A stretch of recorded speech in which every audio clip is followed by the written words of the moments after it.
And welcome back. We're live here at the GuideWell Insights Lounge at day 3 of Singularity University's Exponential Medicine. Hi everyone, my name is Kate Warnock and I bring with us a very special guest, Dan Gordon. Dan, welcome to the interview. Thank you, Kate. Dan is the Executive Consultant for IBM Healthcare and Life Sciences Global Center of Competence. That is a mouthful. Dan, I want to start with, you have a lapel pin and today is November 11th. Can you explain the significance of the red poppy pin? Sure. Well, today is Remembrance Day, and today was the day when there was the armistice in the First World War, and it was significant in Canada, where I'm from, because Canada lost so many soldiers and really became a nation, and so it's part of the popular zeitgeist to remember Remembrance Day. Well, I appreciate you wearing the pin. I think it's a wonderful remembrance. So thank you for being here today on a special day, especially. It's actually interesting, actually, that so many soldiers are now coming back from Iran and from Afghanistan, and suicide among soldiers and PTSD is such a huge issue, and we're fortunate to be able to contribute and do something about it. Well, is there something, something at IBM that speaks to that particular issue as far as our veterans and PTSD? Let's hear. We've been working with, as you know, we have our Watson project on, which is this super duper computer that answers questions, and we're trying to figure out whether we can read patient charts of veterans and figure out what problems they have and who might be... Anticipate them. Yeah. Yes. Who might have PTSD and who might be at potential risk for suicide. Well, that's wonderful. I'm glad that you're focusing your efforts there, because I know that there's such a disparity with mental health care, particularly here in the United States. So it's good to know that a tool such as Watson is really working to help address that. So let's start with your first official question, Dan. You work with global policymakers in the world's largest healthcare delivery systems on integrating digital healthcare and innovation. What challenges do you encounter the most, and how do you solve for them?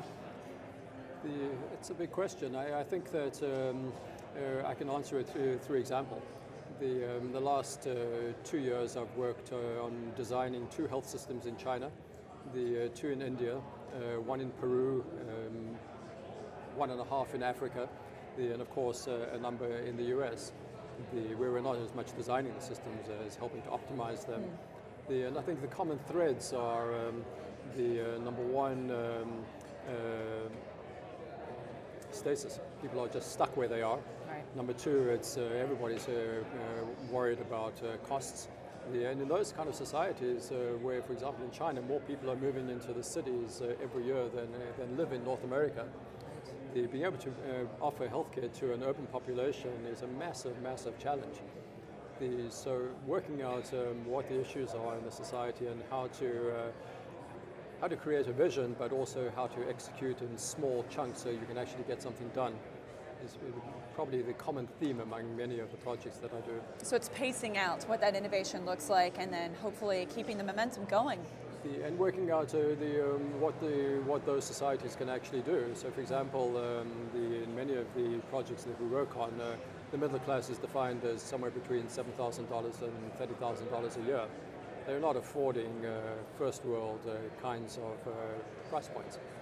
So working out how to do what we do, but at 100th of the price, is a big issue too. Absolutely. Well, our next question for you, Dan, you have an extraordinary background yourself as an entrepreneur. You now work within one of the world's largest health information systems, globally. How do you personally keep your entrepreneurial edge? It's actually what I find is that doing projects that I do, you have to be an entrepreneur, because many of the skills that I learned apply. You have to create a vision, then you have to get people on board and then to your ideas, and then you have to figure out how you can execute on them and where the funding is going to come from, and whether those are internal projects or external projects. It's the same skill sets that you have to bring to bear. And also you have to understand that no is never no.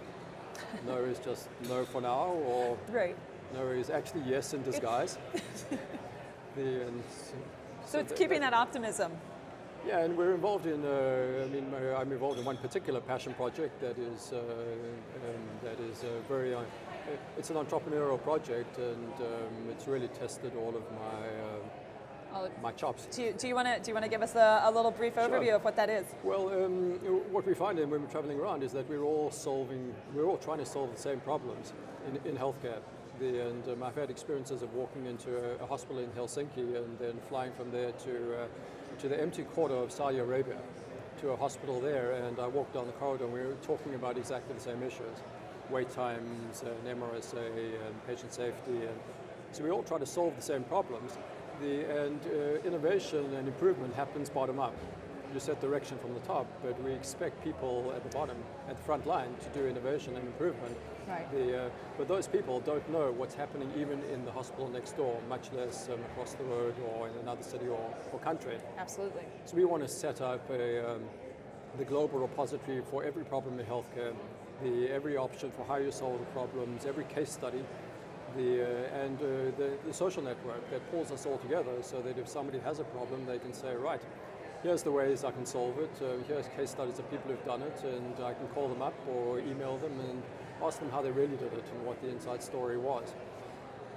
What a fascinating solution that you offer. I know that one of the things that has really been a predominant theme at Exponential Medicine is the opportunity to learn from global partners like yourself who have that perspective.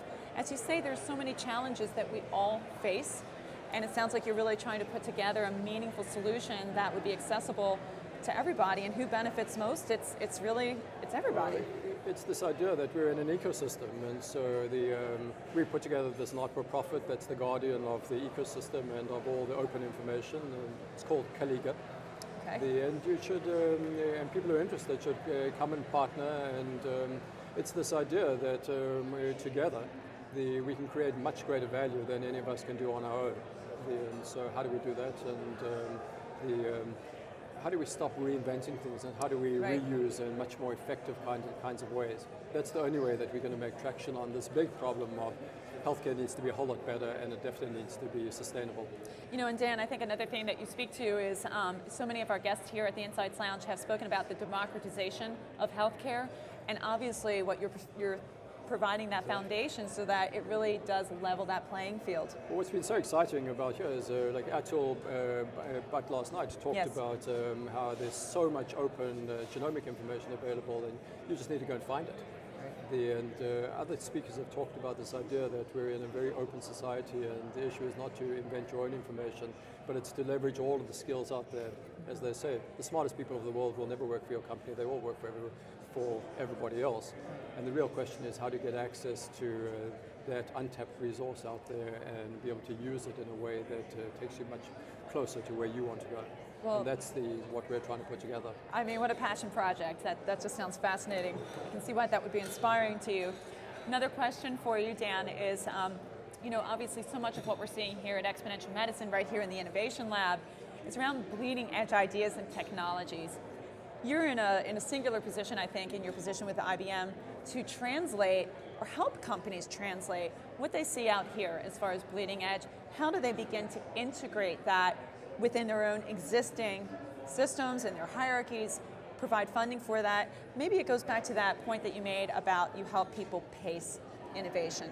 Is that what you would recommend as an approach? Well, I think there are two questions there. I mean, the one is what's the bleeding edge, and the other is how do you get where you need to go? Right. And I think the bleeding edge, I think, is not one technology. It's this unique moment in time that we're in, where mobile has suddenly become, it's absolutely everywhere. We're expecting another, for example, 3 billion cell phones to come into the world. And secondly, the so-called Internet of Things. Last year, for example, there were only 3 or 4 cars that were Internet enabled, and next year they're going to be 27 models. And then the computing power. I said in my talk yesterday that Watson started off with a computer that was about the size of the soundstage, and now it's a computer that's the size of this table. Right.